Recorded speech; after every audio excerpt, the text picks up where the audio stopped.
प्यारे बच्चों, ये high school UP board Hindi का पेपर है 2023 का।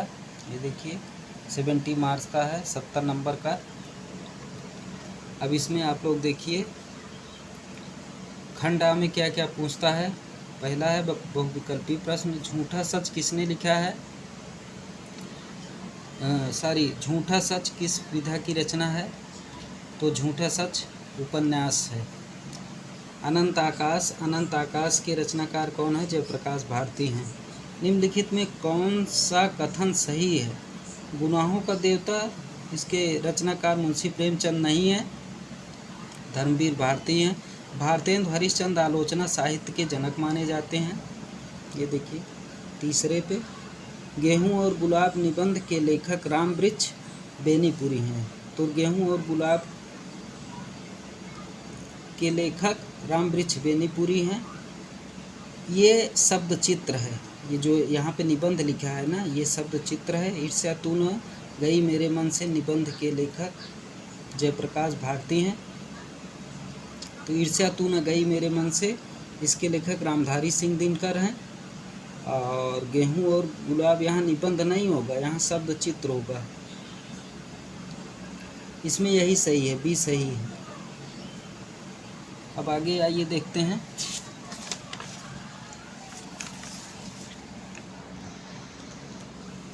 पंचांग दर्शन, ये है चौथा क्वेश्चन।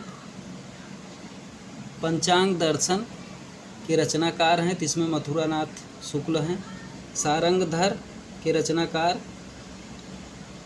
ये है हमीर रासो सारंगधर लिखे हैं।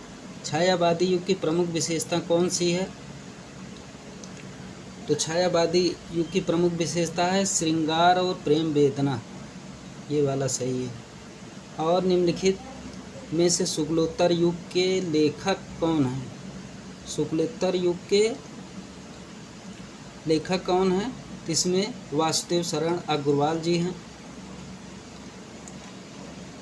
ये भारतेंदु युग के हैं, प्रताप नारायण मिश्र। श्याम सुंदर दास भी जो है ये द्विवेदी युग के हैं। किशोरी लाल गोस्वामी ये द्विवेदी युग के हैं।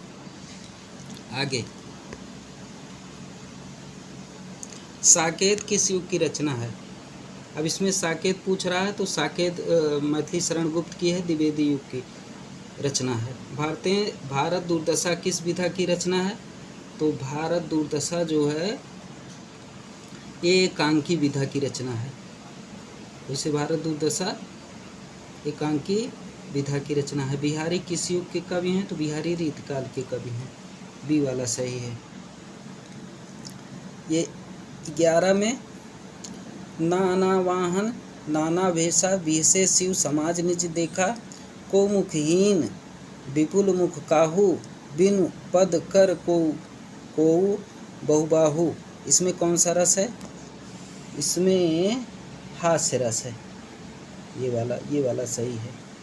हंसी का यानी भगवान शिव जी जब शादी विवाह में जाते हैं, शादी करने के लिए जाते हैं, तो उसमें कैसे अनेक प्रकार के वेशभूषा धारण करने वाले लोग रहते हैं। आगे ऐसे सेम टू सेम क्वेश्चन आएगा।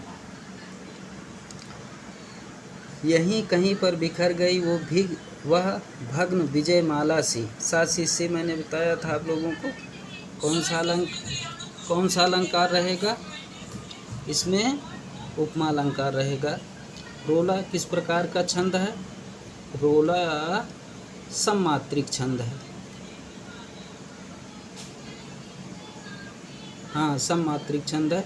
निर्जन शब्द में किस उपसर्ग का प्रयोग हुआ है। निर्जन शब्द में निरुपसर्ग का प्रयोग हुआ है। धनुष का पर्यायवाची शब्द है। धनुष का पर्यायवाची कोदंड होता है। भलाई में कौन सा प्रत्यय है। भलाई में भला प्लस आई, भलाई में आई प्रत्यय है। खट दर्शन में कौन सा समास है। तो खट दर्शन में वैसे तो इसमें जो है बहुब्री नहीं है, इसमें खट दर्शन में बहुब्रीहि समास है, लेकिन इसमें दिया नहीं है, तो इसमें तत्पुरुष समास हो जाएगा। आगे है मतभी शब्द का विभक्ति एवं वचन है। मतभी शब्द में कौन विभक्ति और कौन वचन है?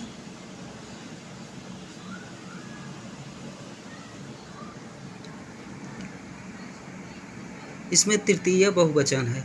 एक बार आप लोग देख लीजिएगा, तृतीय बहुवचन है। हर्यत्र शब्द का संधि विच्छेद है। हर्यत्र शब्द का संधि विच्छेद है। हरि प्लस अत्र। पठिष्यत धातु का पुरुष एवं वचन है। पठिष्यत धातु का पुरुष एवं वचन क्या है? मध्यम पुरुष बहुवचन। बी वाला सही है। तो ये 20 क्वेश्चन आपके कैसे रहेंगे? बहुविकल्पी रहेंगे। उसके आगे देखते हैं। उसके आगे आता है, ये देखिए, वर्णात्मक प्रश्न रहेगा 21 से। निम्नलिखित गद्यांश पर आधारित 3 प्रश्नों के उत्तर दीजिए। ये देखिए 3 प्रश्न है। ये गद्यांश पढ़ना है, इसी से इसका आंसर ढूंढ के देना है या इसको करना है। ये देखिए, अथवा में उसको या खा वाला। अब 22 पर आते हैं। क्वेश्चन नंबर 22 पर दिए गए पद्यांश पर आधारित निम्नलिखित प्रश्नों के उत्तर दीजिए। इसको करना है। इसमें प्रश्न पूछा है 1 2 3 प्रश्न पूछा है, या इसको करना है खा वाला, फर्स्ट सेकेंड थर्ड, इसको करना है।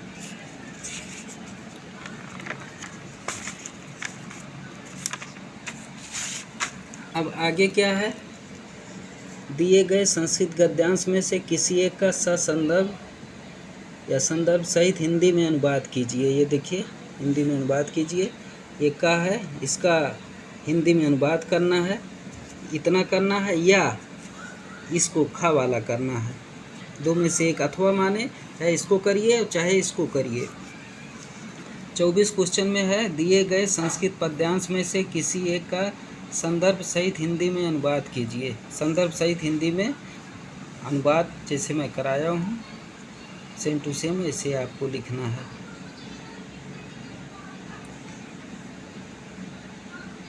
आगे क्वेश्चन नंबर 25 ये है।